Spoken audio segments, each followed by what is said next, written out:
আচ্ছা দেখো, প্রথম প্রশ্ন আমাদের রয়েছে বিশ্ব ব্যাংক কর্তৃক 2026-27 অর্থ বছরের জন্য। আচ্ছা, এটা না তোমাদের অনেক সময় এফআই লেখা থাকতে পারে, ফিনান্সিয়াল ইয়ার। এটা এফআই অর্থ বছর, ওটা বলে ফিনান্সিয়াল ইয়ার।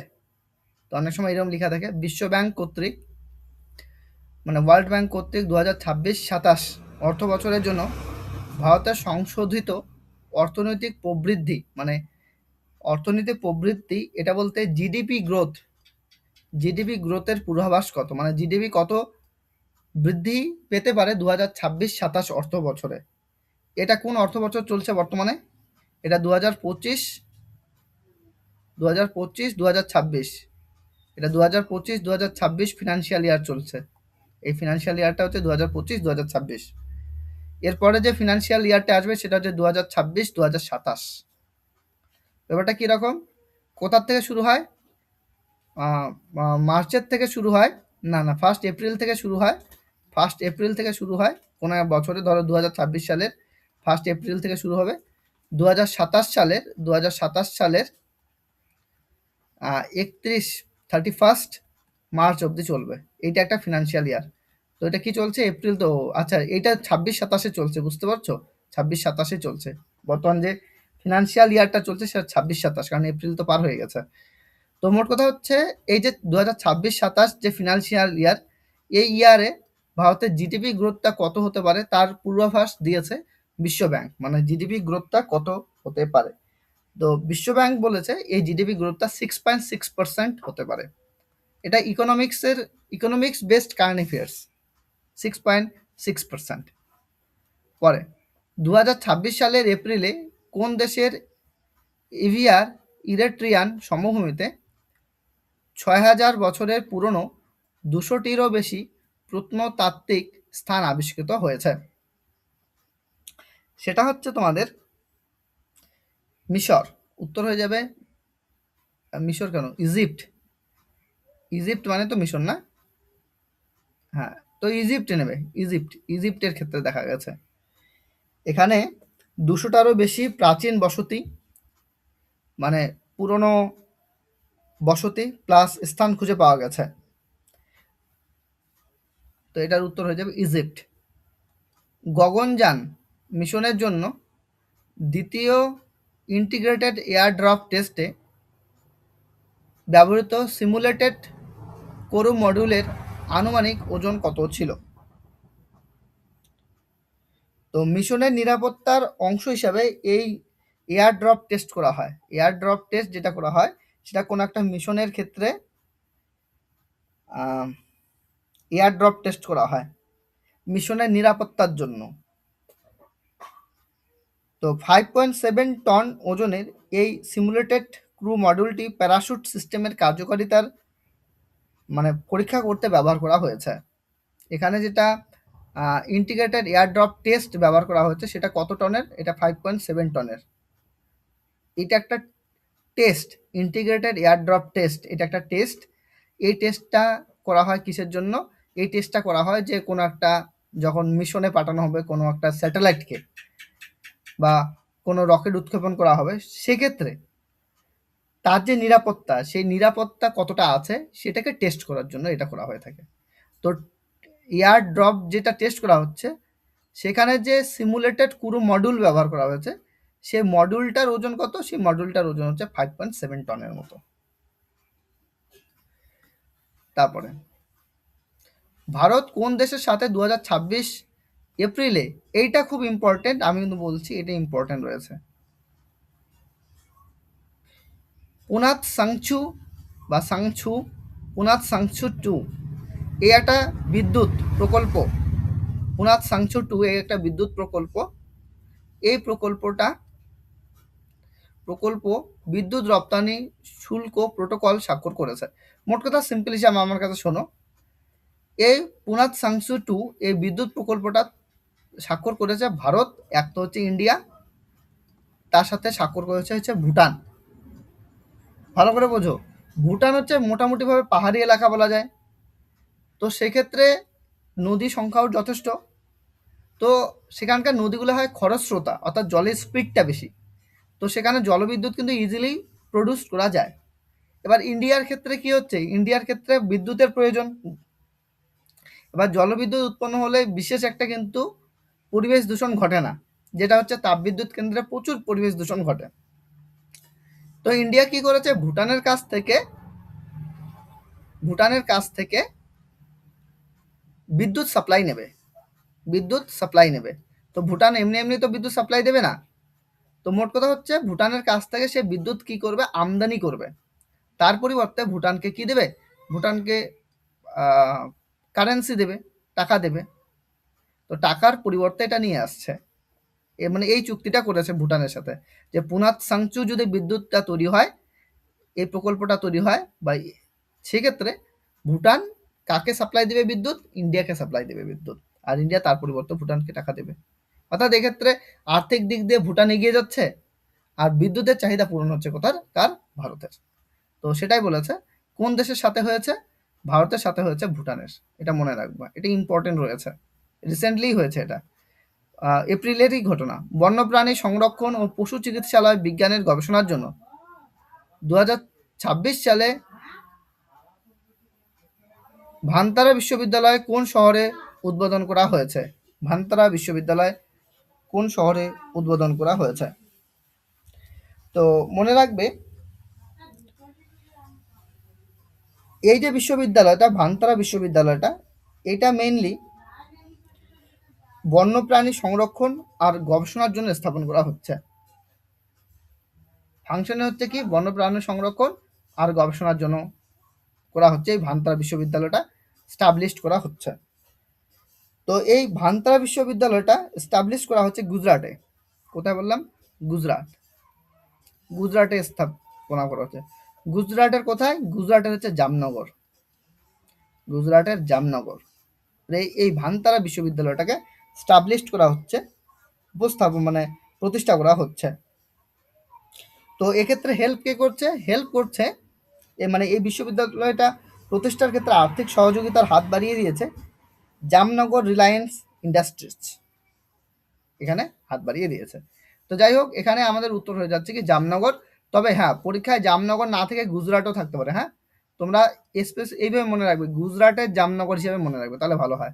মানে কেন বলো তো আমি জামনগর তুলেছি, কারণ রিসেন্টলি যে কারেন্ট অ্যাফেয়ার্সগুলো তোমরা পাচ্ছ, তাতে দেখবে যে স্পেসিফিকভাবে না জায়গার নাম জিজ্ঞাসা করে। ঠিক আছে, আমরা তো মানে স্টেটের নাম জানি, বাট ওই স্টেটের অন্তর্গত পার্টিকুলার সবগুলা জায়গাকে আমাদের পক্ষে জানা পসিবল না। আর ওরা কারেন্ট অ্যাফেয়ার্স সেটই করছে ওইরকম করে, স্পেসিফিক জায়গার নাম জিজ্ঞাসা করে। তার জন্য আমি কারেন্ট অ্যাফেয়ার্সগুলো নিজেও ওইভাবে সেট করছি, তোমাদের স্পেসিফিক জায়গার নাম দিয়ে। তবে হ্যাঁ, আমি বলে দেবো মেইন সিটি বা মেইন স্টেট কি, সেটা আমি বলে দেবো। তো যাই হোক, গুজরাটের জামনগর, এটা হয়ে যাচ্ছে রাইট অ্যান্সার। 2000 থেকে 2024 সালের মধ্যে সুন্দরবনের কত শতাংশ এলাকা পরিবেশগত চাপের কারণে পুনর্গঠন ক্ষমতা হারিয়ে ফেলেছে? তো ব্যাপারটা হচ্ছে, পুনর্গঠন ক্ষমতা হারিয়ে ফেলেছে বলতে আমি একটা ইজি এক্সাম্পলের সাহায্যে বিষয়টাকে বোঝানোর চেষ্টা করি। ধরো তোমার কাছে একটা রাবার ব্যান্ড আছে, অর্থাৎ মেয়েদের চুলে বাঁধার গার্ডার থাকে না, ওই গার্ডারের কথা বলছি, রাবার ব্যান্ড যেটাকে বলা হয়। তো এই রাবার ব্যান্ডটি তুমি ধরো দুই দিক থেকে টেনে বড় করলে, আবার ছেড়ে দিলে, তো একবার বড় হচ্ছে, আরেকবার ছোট করে দিচ্ছ, আরেকবার বড় করছো, আরেকবার ছোট করে দিচ্ছ। তো এরকম লাগাতার যদি করতে থাকে, একটা সময় আসবে তুমি ওই রাবার ব্যান্ডটাকে যদি ছেড়েও, মানে টান মেরে ছেড়েও দাও, সেটা কিন্তু আগের পজিশনে আর ফিরে আসবে না। তো এই ঘটনাটাকে বলা হয়, তার কি হচ্ছে, ইলাস্টিসিটিটা নষ্ট হয়ে গেছে বলা হয়। ঠিক একই রকম ভাবে আগে সুন্দরবনের ক্ষেত্রে কি হতো, যে সুন্দরবনের ক্ষেত্রে যদি ঝড়ের কারণে কোনো ক্ষয়ক্ষতি হয়ে যেত, অর্থাৎ কোনো জায়গার যে গাছ উপড়ে পড়ে যেত, বা সেখানকার যদি বন্যপ্রাণীর কোনো ক্ষয়ক্ষতি হতো, সেক্ষেত্রে সেই সুন্দরবন পুনরায় তার আগের জীবনকে ফিরে পেতে বেশি সময় লাগতো না, খুব ফাস্ট কিন্তু আগের জায়গায় পৌঁছাতে পারতো। কিন্তু বর্তমানে এই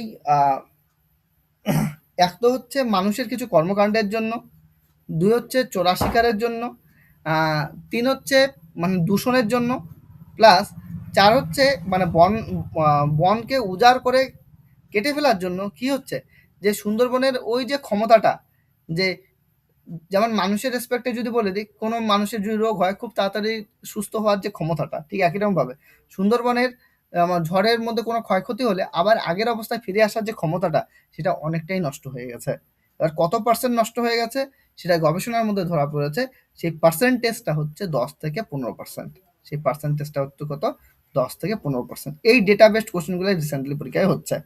এবার তোমাদের মনে হবে এটা 2024-এর কারেন্ট অ্যাফেয়ার্স, উত্তর হচ্ছে না। কারণ এটা গবেষণার টাইমটা বলেছে 2000 থেকে 2024 সালের মধ্যে এইরকম ক্ষমতাটা হারিয়ে ফেলেছে, 10 থেকে 15% ক্ষমতা হারিয়ে ফেলেছে।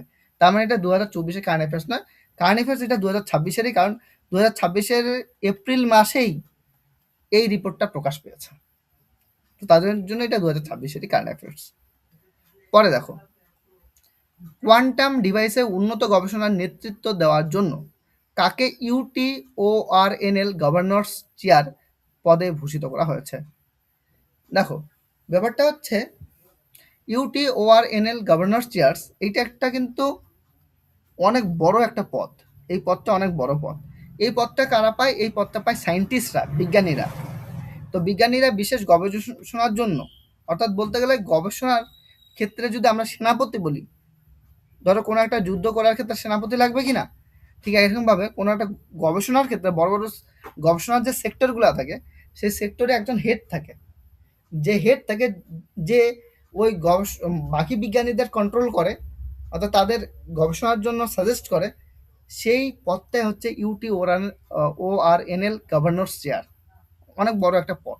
মোট কথা বলতে পারো, স্কুল টিচারদের যদি রেসপেক্টে যদি ভালো, তাহলে হেডমাস্টার। ব্যাপারটা এইরকম সায়েন্টিস্টদের ক্ষেত্রে। তো যাই হোক, এটা অনেকটা বড় পদ। এই পদে রিসেন্টলি বসেছেন দীপ জারিওয়ালা। দীপ জারিওয়ালা বসেছেন। তিনি একজন মানে ভারত বংশোদ্ভূত সায়েন্টিস্ট।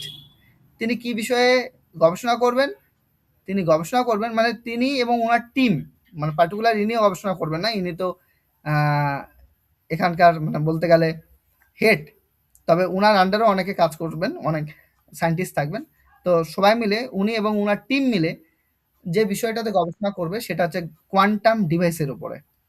কোয়ান্টাম ডিভাইসের উপরে কিরকম, যেমন আমরা মোবাইলে যে সমস্ত চিপ ব্যবহার করি না, এগুলা কিন্তু কোয়ান্টাম ডিভাইসে বলা যায়। তো এই কোয়ান্টাম ডিভাইসের উপরে কি করবে?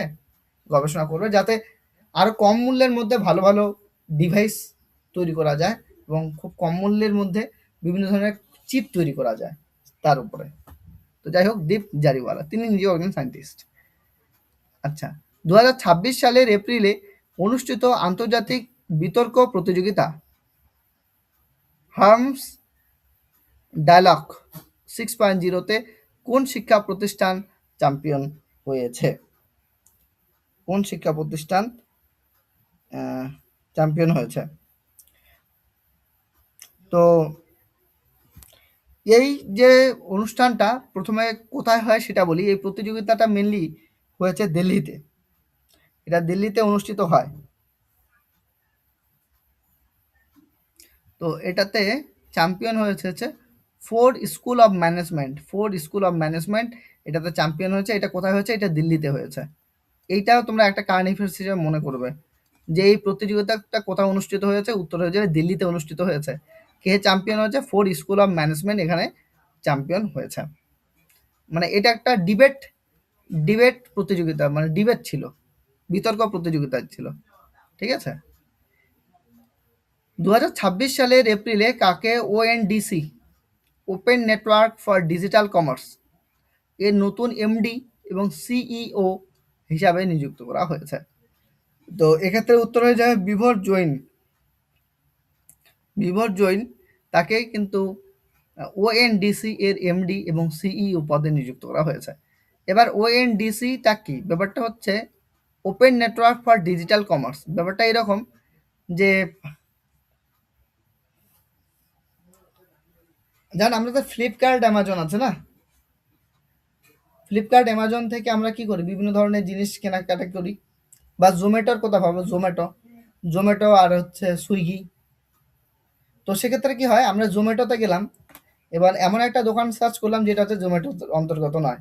আবার সুইগিতে গেলাম, সুইগিতে এমন একটা দোকান সার্চ করলাম সেটা সুইগিতে নেই, ওটা তো জোম্যাটোর অন্তর্গত আছে। কিন্তু ওএনডিসি এমন একটা প্ল্যাটফর্ম তৈরি করছে যেখানে তুমি ছোট বড় থেকে শুরু করে সমস্ত ধরনের মানে দোকানের ইনফরমেশন কিন্তু সেখানে তুমি পাবে, যে দোকানে সার্চ করো। তবে এখন তুমি বলো যে ওখান থেকে কি খাবার অর্ডার করা যাবে? উত্তর হচ্ছে না। এটা আমি বোঝানোর সুবিধার্থে সুইগি আর জোম্যাটোর উদাহরণ দিলাম। ওটা হচ্ছে মেইনলি মানে ওটা শিল্পপতিদের জন্য। ক্ষুদ্র শিল্পপতি থেকে শুরু করে বৃহৎ শিল্পপতি পর্যন্ত প্রত্যেকে যারা শিল্পের সাথে কানেক্ট আছে তারা কিন্তু এখানে প্রোডাক্ট কেনা বেচা করতে পারে। তো যাই হোক, এটা হচ্ছে এই সংস্থারই এমডি বা সিও পদে নিযুক্ত হলেন বিবর জৈন। 10 নম্বর কোশ্চেন, 2024 সালের মার্চ পর্যন্ত ক্যাক কম কন্ট্রোলার অডিটর জেনারেল, না কি বললাম, ভুল বললাম তো। ক্যাগের পুরো নাম কি? কন্ট্রোলার অ্যান্ড অডিটর জেনারেল, এটাই হবে। কন্ট্রোলার অ্যান্ড অডিটর জেনারেল, হ্যাঁ ক্যাক এটাই হবে।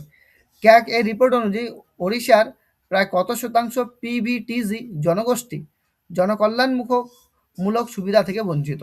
অ্যাকচুয়ালি এই যে পিভিটিজি জনগোষ্ঠী জনকল্যাণ এই যে একটা সুবিধা, এই সুবিধাটা কাদের জন্য? এটা হচ্ছে এসটিদের জন্য, শিডিউল ট্রাইবদের জন্য, অর্থাৎ উপজাতি গোষ্ঠীদের জন্য। ঠিক আছে, উপজাতি গোষ্ঠীদের জন্য এটা রয়েছে।